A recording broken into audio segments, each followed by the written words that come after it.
आजको Nepali Bible survey क्लासमा फेरि पनि यहाँहरू सम्पूर्ण जनहरूलाई स्वागत साथै जय मसीह। परमेश्वरलाई महिमा होस्। उहाँले फेरि आजको दिन यसरी यो बाइबल सर्वे क्लासलाई आयोजना गर्न सहायता गर्नुभयो र आउनुहोस् हामी प्रार्थना गर्नेछौँ। प्रभु, तपाईको चरणमा हामी आउँदछौँ। तपाईको अति पवित्र नामलाई धन्यको भन्दछु। विशेष गरी यो क्लासको अवधिभरि तपाईको उपस्थिति र तपाईको हस्तक्षेप माग्दछु। पवित्र आत्मा, तपाईले हामीलाई अगुवाई गर्नुहोस् र आज प्रभु हामीले सिक्नुपर्ने कुराहरू र हामीले बाइबल सर्वेमा हेर्दै आएका कुराहरूलाई कन्टिन्यू गर्ने क्रममा आजको क्लासलाई पनि तपाईले अगुवाई गर्नुहोस्। सबै कन्फ्युजन्सहरूलाई तपाईले दूर गर्नुहोस्। जसै हामी सिक्छौँ, पवित्र आत्मा हाम्रो समझलाई तपाईले अधीन गर्नुहोस्।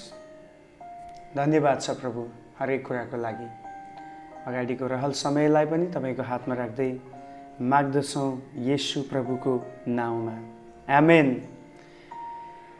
हामी अहिले पावलको दोस्रो मिसनरी यात्राको सकेका छौँ र त्यसपछि हामीले हेर्यौँ त्यो दोस्रो मिसनरी यात्राको अन्तिम समयमा जब उनी कोरिन्थी भन्ने शहरमा थिए, उनले पहिलो थेसलोनिकीको पत्र लेखेर पठाएको अलरेडी सिकिसक्यौँ। अनि आज हामी दोस्रो थेसलोनिकीको पत्रलाई हेर्नेछौँ, किनभने पहिलो थेसलोनिकीको पत्र पठाएको केही महिनापछि नै लगत्तै पावलले दोस्रो थेसलोनिकीको पत्र पनि लेखेर थेसलोनिकीको मण्डलीलाई उनले पठाएका थिए। उनको जब कोरिन्थी सहरमा उनी जुन 18 महिनासम्म सेवा गर्न बसे भन्ने हामीले हेऱ्यौँ, त्यो समयमा नै उनले दोस्रो पत्र लेखेर पठाएका थिए। अनि दोस्रो पत्रको बारेमा अलिकति परिचयगत कुराहरूमा अब हामी जाउँ। अब यो पत्र लेख्नुको उद्देश्य चाहिँ के थियो त? हामीले हेऱ्यौँ पहिलो पत्र लेख्नुको उद्देश्य जसरी त्यो मण्डलीलाई उनीहरूलाई अझ उनीहरूको विश्वासमा बलियो बनाउनु र ख्रीष्टको आगमन सम्बन्धी निश्चयता दिनु थियो भने, अब दोस्रोमा चाहिँ फरक छ। दोस्रोमा उद्देश्य to clear up the confusion about the second coming of Christ. ख्रीष्टको दोस्रो आगमनको बारेमा भएको दुविधालाई, जुन कन्फ्युजन छ, त्यसलाई स्पष्ट पार्न हो। अब पावलले पहिलो पत्रमा पठाए कि ख्रीष्ट चाँडै आउँदै हुनुहुन्छ, तिमीहरू तयार हुनुपर्छ, उहाँ कुनै पनि बेला आउन सक्नुहुन्छ भन्ने प्रकारको कुरा भयो। त्यसपछि कति विश्वासीहरू अझ यस्तो भए, अब चाँडै उहाँ आउँदै हुनुहुन्छ भने अब फेरि हामी किन यति धेरै मेहनत गर्नु, किन यति धेरै हामीले सङ्घर्ष गर्नु भन्ने प्रकारको गलत शिक्षाहरू त्यस ठाउँमा प्रचारिन थाल्यो। त्यसकारण पावलले जब उनले सुनिसकेपछि उनीहरूलाई दोस्रो आगमनको बारेमा भएको त्यो कन्फ्युजनलाई उनी क्लेरिफाई गर्न चाहन्थे। He wanted to clarify their confusion about second coming of Jesus Christ. Okay, ख्रीष्टको दोस्रो आगमन सम्बन्धी भएको दुविधालाई उनी दूर गर्न चाहन्थे र उनीहरूलाई स्पष्ट बनाउन चाहन्थे। अब त्यसकारण यहाँ हामी हेर्दाखेरि दोस्रो थेसलोनिकीमा चाहिँ ख्रीष्टको आगमन भन्दा पहिले चाहिँ विद्रोह हुनेछ। अब 2 अध्यायमा त्यो कुरालाई हेऱ्यो भने स्पष्टसँग पावलले त्यहाँ बताएको छ कि त्यहाँ चाहिँ जुन व्यवस्था या कानुनलाई इन्कार गर्ने मानिस आउनेछ, जसलाई चाहिँ हामी बाइबलीय भाषामा ख्रीष्ट विरोधी, एन्टी क्राइस्ट भनेर हामी चिन्न सक्छौँ, बुझ्न सक्छौँ। सो पावलले यही कुरा दोस्रो थेसलोनिकीको पत्रमा भन्दैछ, ख्रीष्टको आगमन त कुनै पनि बेला हुनसक्छ, तर ख्रीष्टको आगमनभन्दा अगाडि चाहिँ केही चिन्हहरू, केही घटनाहरू र केही यस्ता डरलाग्दा परिस्थितिहरू चाहिँ पृथ्वीमा हुनेछन् भनेर उनले क्लेरिफाई गर्दै थिए। ओके, अब यो पत्रको लेखक, दोस्रो थेसलोनिकीको लेखक पनि पावल आफै हुन्, किनभने 1:1 हामी देख्छौँ पावल सिलास र तिमोथीबाट परमेश्वर हाम्रा पिता र प्रभु येशू ख्रीष्टमा थेसलोनिकीहरूको मण्डलीलाई परमेश्वर पिता र प्रभु येशू ख्रिस्टबाट तिमीहरूलाई अनुग्रह र शान्ति। अब यहाँ स्वयं पावलको नाम आएको कारणले गर्दा अब डेफिनेटली यो पत्रको लेखक पावल आफै हुन् भन्ने कुरामा हामी स्पष्ट हुन सक्छौँ। दोस्रो, उनी आफैले यो मण्डली स्थापना गरेको कारण उनलाई त्यो हक छ कि त्यो मण्डलीलाई कसरी बढाउनु पर्ने भन्ने हक, हैन, जसले मण्डलीको निम्ति परिश्रम गर्दछ अनि जसले मण्डलीलाई इस्टाब्लिस गर्दछ उसलाई त्यो मण्डलीप्रति अथोरिटी छ, उनीहरूलाई शिक्षा दिन।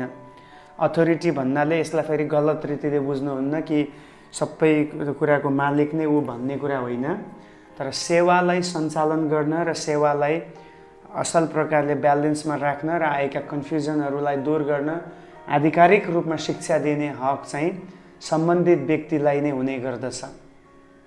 कतिपटक नयाँ नयाँ वक्ताहरू, नयाँ नयाँ प्रचारकहरूबाट अलग अलग किसिमका शिक्षाहरू आउँछ अनि सबै शिक्षा बाइबल सहमत हुन्छ भन्ने पनि हुँदैन। कतिपटक मानिसहरूले आफ्नो थटमा, आफ्नो मनमा लागेका कुराहरू र उनीहरूको डिनोमिनेसन वाइजका कुराहरू पनि ल्याउने गर्दछ। त्यसकारण जहिले पनि यस्तो परिस्थितिहरूमा कन्फ्युजन भएको बेलामा स्थानीय मण्डलीको पास्टर, जसले मण्डलीलाई टेक केयर गर्दैछ, हेरचाह गर्दैछ, त्यो मण्डलीको पास्टरले जहिले पनि अन्तिम फैसला र निर्णय आधिकारिक रूपमा दिने गर्दछ कि हाम्रो शिक्षा यो हो अथवा बाइबलले हामीलाई यो कुरामा बताउँदछ, हामी यसलाई फलो गर्छौँ, सो यो हो भनेर भन्ने अधिकार हुँदछ। अनि त्यस्तै हो, अब सेवा गर्न धेरै व्यक्तिहरू त्यहाँ पुगे तर अन्तिममा अथोरिटी पावललाई थियो त्यो ठाउँको विश्वासीहरूलाई आधिकारिक रूपमा उनीहरूको कन्फ्युजनहरूलाई दूर गर्ने। अब दर्शकहरू, ओरिजिनल अडियन्स को थिए त भन्दाखेरि अब अभियसली त्यो समयमा भएको जुन थेस्लोनिकीका मण्डली, द चर्च एट थेस्लोनिकीमा भएका मण्डली नै त्यहाँको मुख्य अब पाठकहरू भनौँ, हैन, यो पत्रलाई पढ्ने र अथवा पावलले सम्बोधन गरेको चाहिँ थेस्लोनिकीमा भएको विश्वासीहरूलाई, मण्डलीलाई नै हो। अब लेखन मितिको कुरा गर्नुपर्दा लगभग एडी 52तिर पावलको दोस्रो प्रचार यात्राको अन्ततिर, किन उनी कोरिन्थ छोडेपछि सिधा डर्बी र त्यसपछि एफिससमा गए अनि एफिससमा गइसकेपछि उनी फेरि कैसरिया हुँदै एन्टियोखमा पुगेको कारणले गर्दाखेरि उनको मिसनरी जर्नीको अन्तिम भनेको 52 एडी थियो। त्यहीको अन्ततिर नै उनले यो पत्र लेखेको हामी पाउँदछ। यानि पहिलो पत्र लेखेको 5-6 महिना पछि तुरुन्तै यो पत्र लेखेको धेरै विज्ञहरूको भनाइ छ, बुझाइ छ। अब यो पत्रमा पनि मुख्य व्यक्तिहरू भनेको त्यही नै हो, पहिलो पत्रमा जस्तै पावल आफै थिए। अलरेडी हामीले पहिलो पत्रमा त्यसको अलिकति ब्याकग्राउन्ड हेरिसक्यौँ। सिलास थिए, तिमोथी थिए, यही 3 जना मुख्य व्यक्तिहरू हुन् अनि उनीहरूले सम्बोधन गरेको झुण्ड थेस्लोनिकीको मण्डली हो। यसमा धेरै रिपिट गरिरहनु आवश्यक छैन।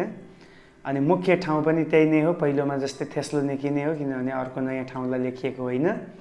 अब यो पत्रको की वर्स, चाबी पद चाहिँ 3 अध्यायको 5 पद यहाँ लेखिएको छ। May the lord direct your hearts into God's love and Christ perseverance. ओके, यसलाई म नेपालीमा पनि पढेर सुनाउँछु। 3 अध्यायको 5 पदमा, प्रभुले तिमीहरूका हृदयलाई परमेश्वरको प्रेम र ख्रिस्टको धैर्यतातिर डोर्याउन्। आमेन। सो यहाँ यही भनिएको छ, परमेश्वरले उनीहरूलाई, ख्रिस्टले उनीहरूलाई परमेश्वरको प्रेमतिर र उहाँको धैर्यतामा डोर्याएको होस् भनेर बताएको छ। भनाइको अर्थ उनीहरू कतिवटा कुरामा हतार गर्दैथे, उनीहरूमा स्थिरता कतिपटक फेरि पछि गुमाएको अवस्था पनि थियो। जस्तै दोस्रो आगमनको कुरा सम्बन्धीमा आउँदाखेरि, किनभने प्रभुको आगमन त चाँडै हुन्छ, हामी किन बेकारमा परिश्रम गर्ने, हामी किन बेकारमा सङ्घर्ष गर्ने, चलो मोजमजा गरौँ, रमाइलो गरौँ, भक्ति गरौँ। अब रमाइलो भन्नाले पाप गरौँ भन्न खोजेको होइन, तर हामी अब एकदम 24 घण्टा आत्मिक मात्रै बनौँ, प्रार्थना मात्रै गरौँ, वचन मात्रै पढौँ, कामसाम नगरौँ, कामधाम बन्द भन्ने प्रकारको गरे। अनि त्यो पनि बाइबलको कुरा होइन। याद गर्नुहोस्, हाम्रो आत्मिकता चाहिँ हामीले 24 घन्टा येशू येशू येशू भनेर मात्र हुँदैन, बल्कि येशूले त्यही भन्नु, मलाई धेरै प्रभु प्रभु भन्ने तर काम नगर्नेहरू चाहिँ लाई म चिन्दिनँ भन्नुभयो। सो आज कति मान्छेहरू त्यही गर्छ, मुखमा जिब्रोमा चाहिँ येशू छ तर हातमा, खुट्टामा, सोचाइमा, हृदयमा चाहिँ अरू नै कुराहरू छ, अरू नै कुराले बास गरेको छ। सो त्यो प्रकारको होइन, तर हामी चाहिँ ख्रिस्ट येशूको प्रेममा, ओके, र उहाँमा स्थिर हुने कुरामा, धैर्यता राख्ने कुरामा चाहिँ बढ्नु पर्दछ। त्यो चाहिँ हतार गरेर हुँदैन कुनै पनि कुरामा।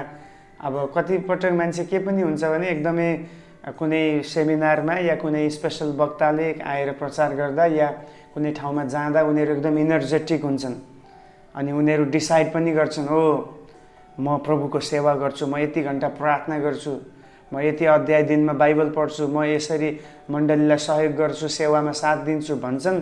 तर फेरि एक महिना, 21 दिन, 3 हप्ता, 1 महिनापछि उनीहरू फेरि सेलाउने अवस्था, ठन्डा हुने अवस्थामा आइपुग्छन्। सो रिमेम्बर वान थिङ, परमेश्वरले हामीबाट खोज्नु भएको चाहिँ एउटा कन्स्टेन्टली लगातार रूपमा रहिरहेको विश्वास र लगातारको धैर्यता उहाँले खोज्दै हुनुहुन्छ। हामी के आज त्यो धैर्यतामा, त्यो दृढतामा, ख्रिस्टमा हामी जरा गाडिएका छौँ? यो हामीले आफैलाई सवाल गर्नुपर्ने विषय। दोस्रो, हामी कतिको ख्रिस्टको प्रेममा अझ गहिरिन सकेका छौँ? एउटा क्रिस्चियन त्यति बेला मात्रै आफू एउटा गवाहीको जीवन जिउन सक्छ जति बेला ऊ ख्रिस्टको प्रेमलाई नजिकबाट चाख्छ र त्यो प्रेममा गहिरिन सक्छ।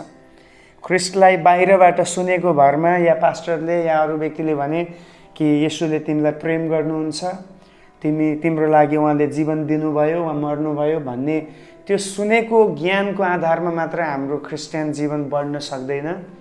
हामीले यसलाई पर्सनल्ली एकदमै नजिकबाट त्यसलाई एक्सपिरियन्स गर्न आवश्यकता छ। ख्रिस्टको प्रेमलाई यदि हामी व्यक्तिगत रूपमा अनुभव गर्न सक्दैनौँ भने we will not able to bear a fruit.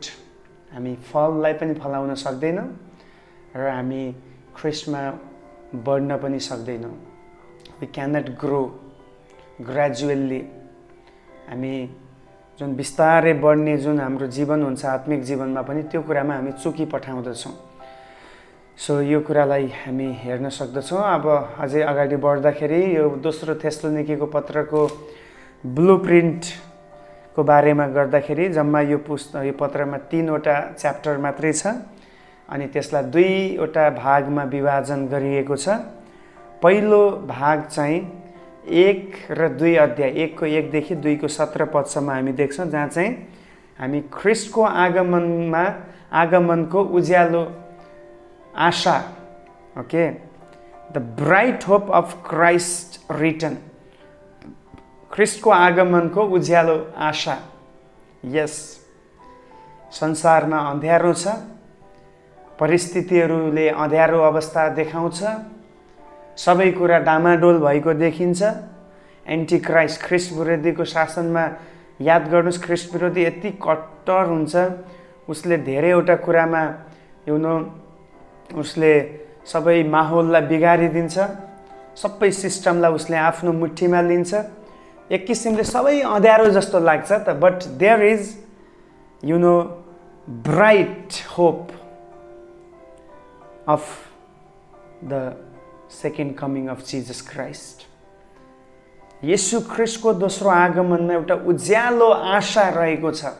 जेसुकै होस् त्यो होप चाहिँ प्रभुले हामीलाई दिनुभएको छ। त्यही हो पावलले भनेको, आउन लागेको महिमाको अगाडि अहिलेको वर्तमान कष्टहरू तुलना गरिनको लागि योग्य छैन। The present sorrows are not greater than the glory which is coming in future. जुन महिमा आउन लागेको छ त्यो जतिको महान छैन या त्यो जतिको ठुलो छैन। अहिलेको दुःख कष्ट क्षणिक छ, तर हामीले प्राप्त गर्ने महिमा, the glory which we are going to see and receive is greater than the sorrow which are having in our life. So यो हामी 1 र 2 अध्यायमा यो कुरा पाउँछौँ। ख्रिस्टको आगमनको उज्यालो आशाको विषयमा यहाँ बताइएको छ। त्यो आशा, त्यो ख्रिस्टको आगमनमा हुने आनन्दका कुराहरू, त्यो रमाहटका कुराहरू हामी देख्दछौँ। ओके, अनि दोस्रो हिस्सा, दोस्रो विभाजन चाहिँ 3 अध्यायको 1 देखि 8 यानि कि तेस्रो च्याप्टर, यो आखिरी च्याप्टर हो, जहाँ चाहिँ ख्रिस्टको आगमनको उज्यालोमा जिउनु भन्ने टपिक हामी देख्छौँ, मेसेज देख्छौँ। Living in the light of Christ return, अथवा living in the light of return of Christ. ख्रिस्टको आगमनको उज्यालोमा जिउनु, द्याट्स भेरी इम्पोर्टेन्ट। ओके, अब अघि मैले भनिसकेँ, परिस्थिति जेसुकै होस्, तर हामी आज जिउँदाखेरि यो परिस्थितिलाई हेरेर होइन, तर ख्रिस्टको जो प्रतिज्ञा छ उहाँ आउँदै हुनुहुन्छ, अनि प्रतिज्ञा चाहिँ परिस्थितिभन्दा ठुलो हो।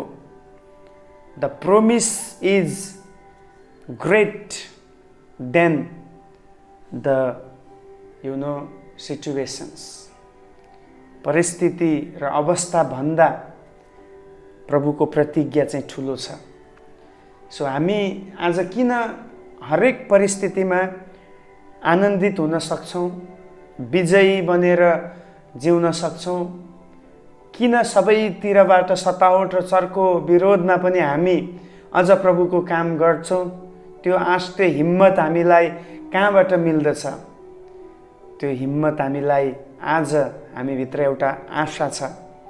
त्यो आशा चाहिँ ख्रिस्टको आगमनको आशा हो। यसलाई हामी उज्यालो पनि भन्न सक्छौँ। Yes, there is light in Christ coming.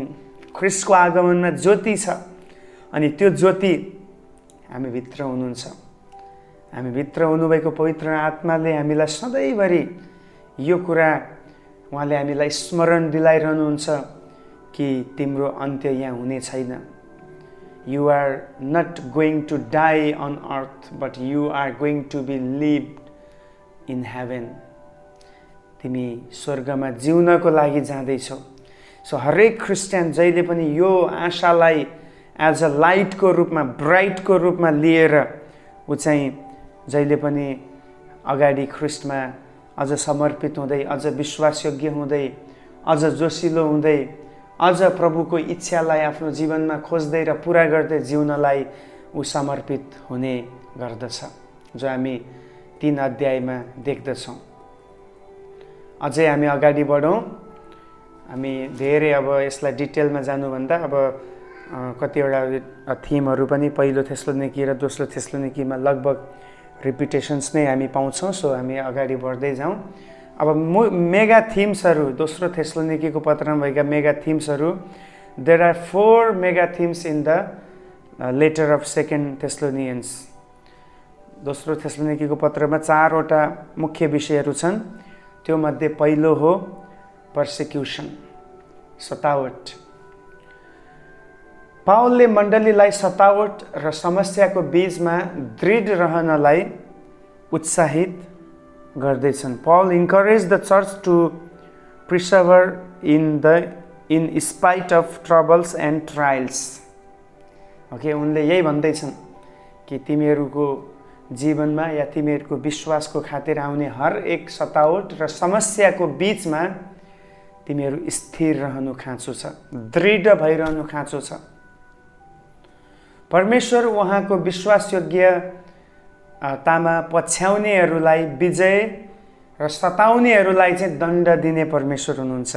याद गर्नुहोस्, God will bring victory to his faithful followers. जसले उहाँलाई विश्वासयोग्यतामा पछ्याएको छ तिनीहरूलाई उहाँले विजय दिनुहुनेछ, ल्याउनुहुनेछ तिनीहरूको लागि। But remember, and he will bring judgment those who persecute them. जसले ख्रिस्टलाई पछ्याउँछ त्यो पछ्याउनेहरूलाई सताउनेहरूलाई चाहिँ उहाँले दण्ड ल्याउनु हुनेछ। ओ यहाँ हामी देख्छौँ यदि कोही व्यक्ति ख्रिस्टको र क्रिस्चियनको विरोधमा बोल्दैछ भने he will be judged in Christ coming. ख्रिस्टको आगमनमा ऊ चाहिँ न्यायमा पर्नेछ। त्यसकारण याद गर्नुहोस्, क्रिस्चियनहरू सतावटमा अझ बढी हामी हर्षित र आनन्दित हुन सिक्नुपर्छ, सक्नुपर्छ, किनभने त्यो सतावट हाम्रो लागि होइन, त्यो सतावट चाहिँ उनीहरूले ख्रिस्टलाई नै गर्दैछन्। सो ख्रिस्टले नै त्यसको हिसाब माग्नुहुनेछ। परमेश्वर हाम्रो विश्वासको प्रतिफल दिने प्रतिज्ञा गर्नुहुन्छ र सतावटलाई सहनलाई सहायता पनि गर्नुहुन्छ। Okay, He will help us to bear persecution and suffering.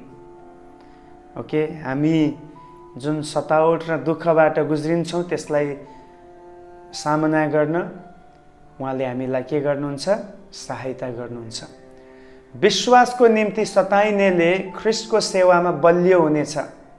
Those who are suffering for Christ, for their faith, will strengthen, amen, for his ministry. जो ख्रिस्टको र विश्वासको निम्ति सताइन्छ उनीहरू सेवाको निम्ति बलियो पनि हुनेछन्। किन सतावट भनेको एक किसिमले खारिने काम हो, हामीलाई खार्ने काम गर्छ, शुद्ध गर्ने काम गर्छ, प्युरिफाई गर्दछ।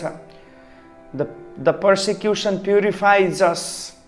सतावटले हामीलाई शुद्ध बनाउँछ अनि जब हामी शुद्ध हुन्छौँ सेवाको लागि लायक पनि हुन्छौँ। विश्वासको निम्ति सताइनेले ख्रिस्टको सेवामा बलियो भएको हुने गर्छ।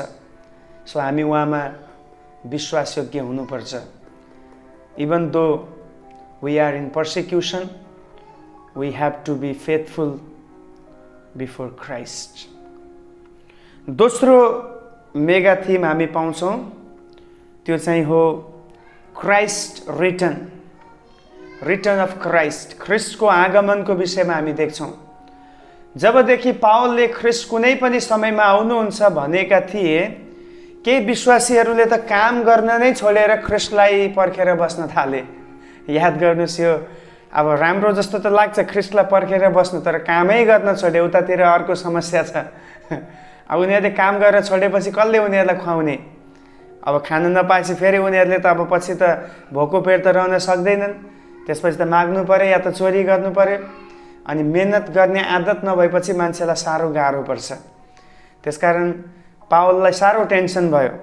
वचन त लेखेर पठाए तर मानिसले बुझ्दै बुझेन। ख्रिस्ट आउनुहुन्छ भनेर त उनले भने, तर मान्छेले त्यसलाई उल्टा बुझे। ख्रिस्ट आउनुहुन्छ नि त हामी फेरि किन काम गर्नु पर्यो, हामी त भक्तिमा लागिरहौँ न भन्ने प्रकारको कुरा आयो।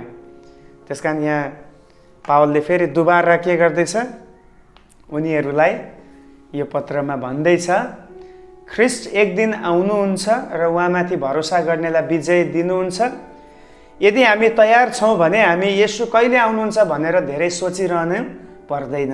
रिमेम्बर वान थिङ, एउटा नयाँ रेभोल्युसन यहाँ हामी के पाउँछौँ भन्दाखेरि ख्रिस्ट आउनुहुन्छ, that's a true, that's a fact, यो सत्य हो। र उहाँमाथि भरोसा गर्नेलाई उहाँले विजय पनि गराउनुहुन्छ या विजय दिनुहुन्छ, त्यो पनि फ्याक्ट हो। तर याद गर्नुहोस्, अब उहाँ आउनुहुन्छ भनेर त्यसैमा हामी घोर्लेर अरू कुरा नै गर्न छोड्नु पनि गलत हो नि त। किन हामीलाई त ख्रिस्ट आउनुभन्दा अगाडि पुरा संसारलाई तयार गर्ने, सुसमाचार सुनाउने, आत्माहरू जित्ने कामको लागि जिम्मा दिनुभएको छ। तर हामी कुनै पनि काम नगरी ख्रिस्ट आउनुहुन्छ, म तयार हुनुपर्छ, कहिले आउनुहुन्छ भनेर त्यसलाई मात्र फोकस गर्नु पनि मूर्खता हो। धेरै मान्छेहरू आज यसैमा अल्मलिएको छ। उनीहरू प्रार्थना प्रार्थना प्रार्थना भन्छ तर सुसमाचारमा जिरो भइसकेको छ। अब प्रार्थनाले हामीलाई तयार गर्छ, डेफिनेटली प्रार्थना चाहिन्छ, तर फेरि त्यो मात्र होइन नि त, उता सुसमाचार पनि त सुनाऊ भन्नुभयो प्रभुले। त्यस कारण ख्रिस्टको आगमन सम्बन्धी हामीले धेरै सोचिरहनु आवश्यक छैन।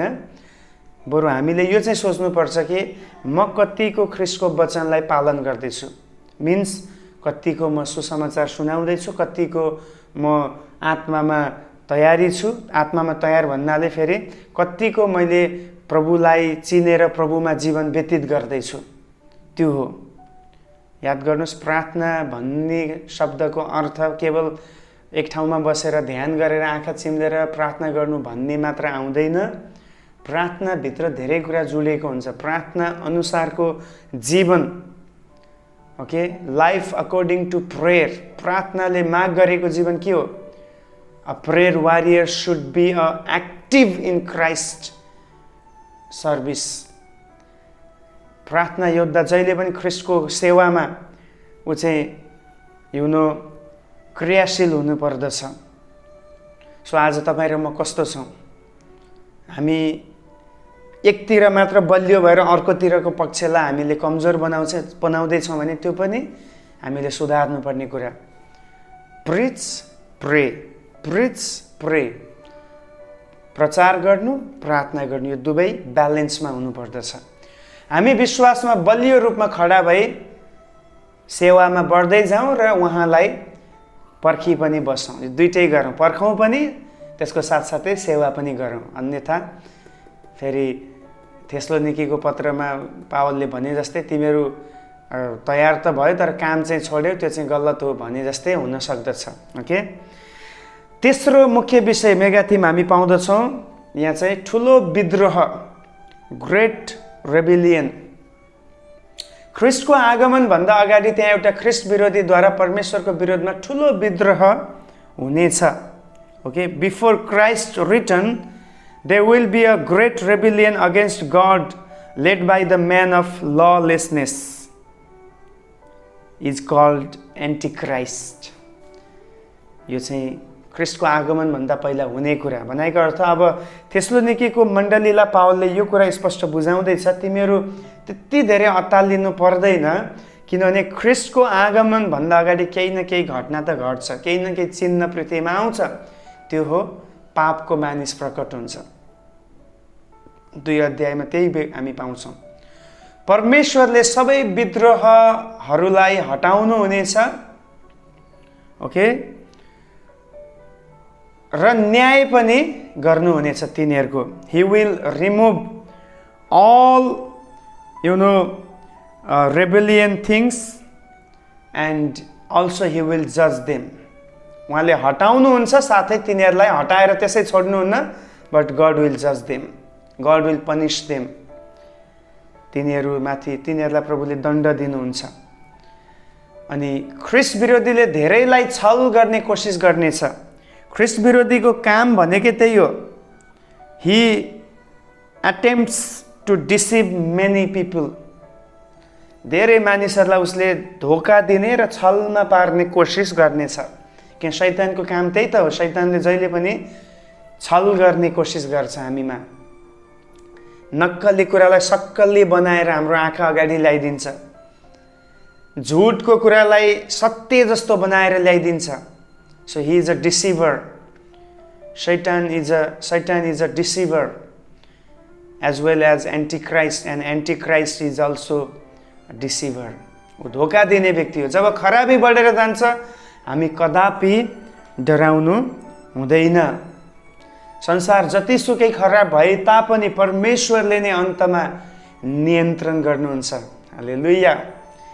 हो, संसारमा खराबी छ, अहिले पनि धेरै खराबी छ, but still God is in control.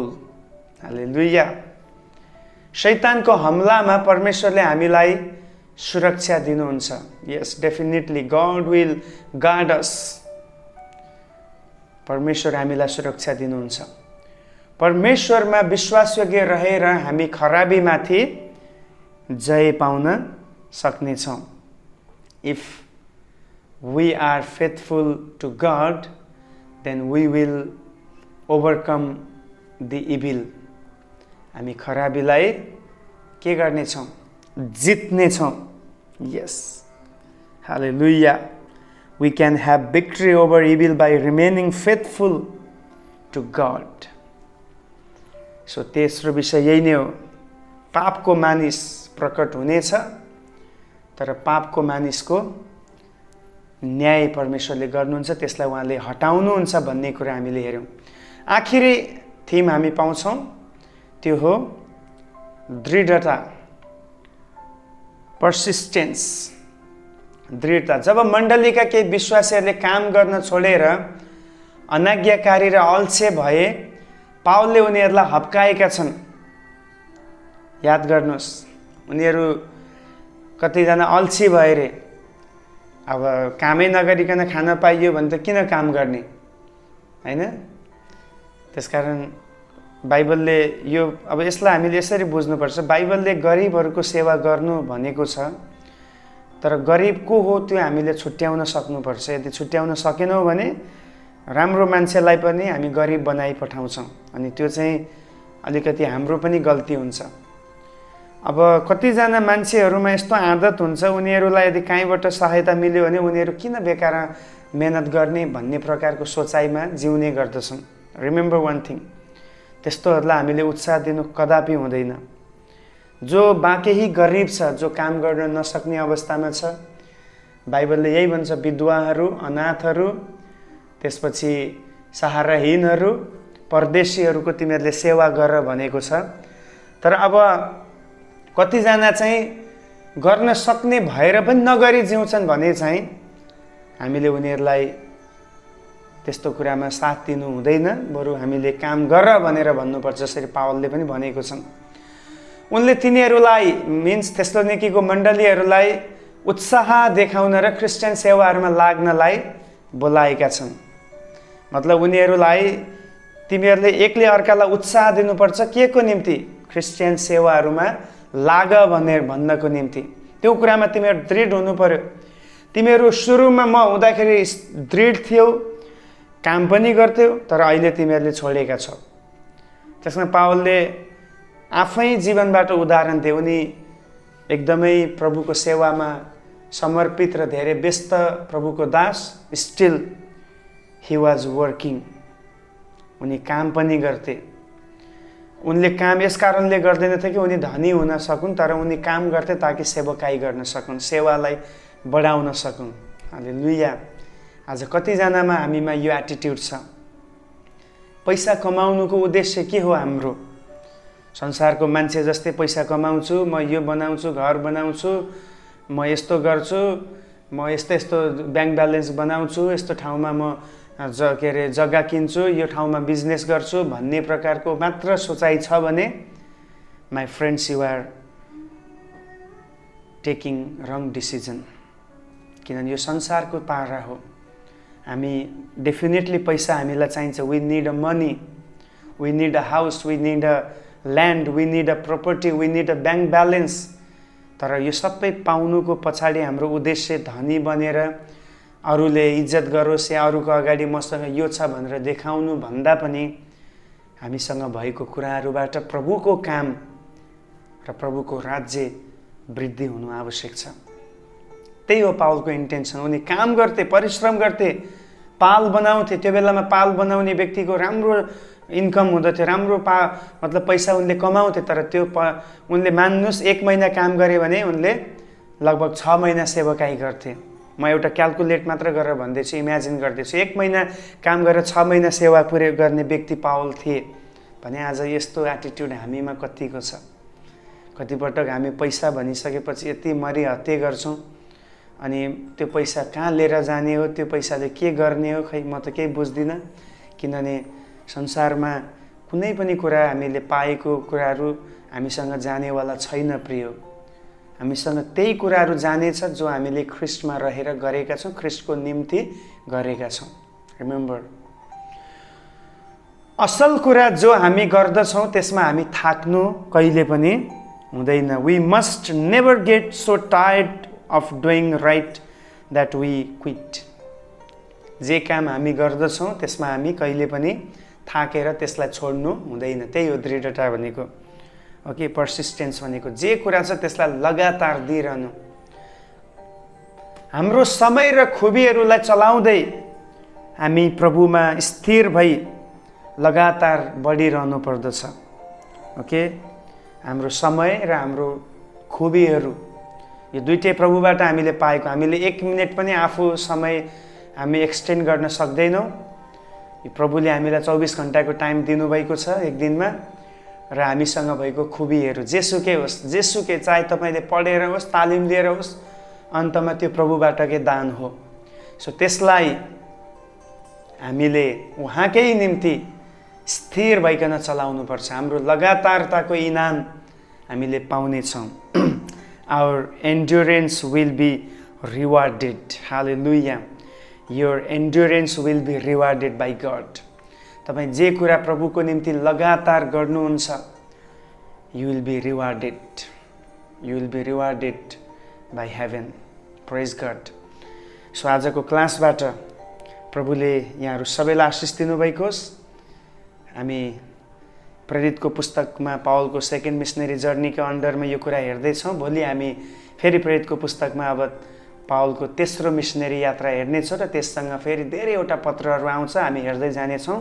म आशा गर्छु तपाईँले यी वचनहरू बुझ्दै हुनुहुन्छ। परमेश्वरले प्रत्येकलाई अनुग्रह गरून्। जय मसीह।